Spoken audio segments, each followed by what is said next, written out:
It's nothing like the NYPD kicking your door down at 4:30 a.m., guns drawn, looking for someone that isn't there. It's my first New York apartment, and I'm renting a room from, let's call her Mary, a yoga teacher slash singer-songwriter from Detroit. The other yogi roommate, Alex, we'll call him, is from France. My room was painted all red, no windows, and it was July. But hey, this is the East Village. What I didn't know, a neighbor had to tell me that a week before I moved in, Mary's ex-boyfriend, Bob, we'll call him, tried to break into the apartment through the fire escape on the street side, causing quite a commotion and getting himself arrested in the process. So now he's on Rikers Island for a month.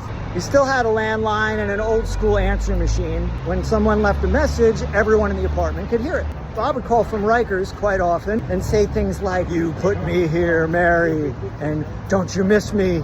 So now I ask Mary if she's concerned that maybe when he gets out, he's gonna come straight to the apartment and, I don't know, maybe kill us all.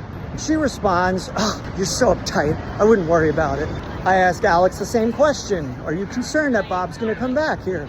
Alex responds, "It's my time to go. It's my time to go." I'm like, okay, y'all are out of your minds. So now I'm sleeping with a giant kitchen knife under my pillow every night. Sure enough, one middle of the night, I hear banging on the front door, and then boom, I hear a scuffle, glass breaking, and a couple of guys are yelling, "Where is he? Where is he?" Keep in mind, I'm pretending to sleep, wondering who he is, but thinking it can't be me, right?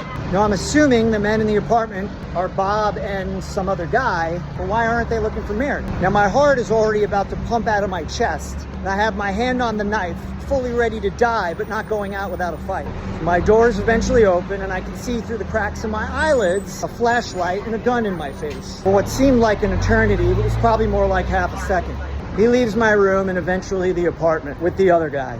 Turns out it was the cops who got their paperwork mixed up. They had come to serve Bob, who was already locked up, his arrest warrant. So right after they leave, I come out of my bedroom and I confront Mary and I say, "What the hell?" And she says, "I don't know, man, it's New York." So I'm like, no, this is Detroit. You brought your problems here, as if this is a normal occurrence in New York. So since I couldn't get back to sleep, I decided I would just come to work early, and I show up and my native New Yorker boss is already there himself. I tell him the whole story, to which he responds, "Welcome to New York."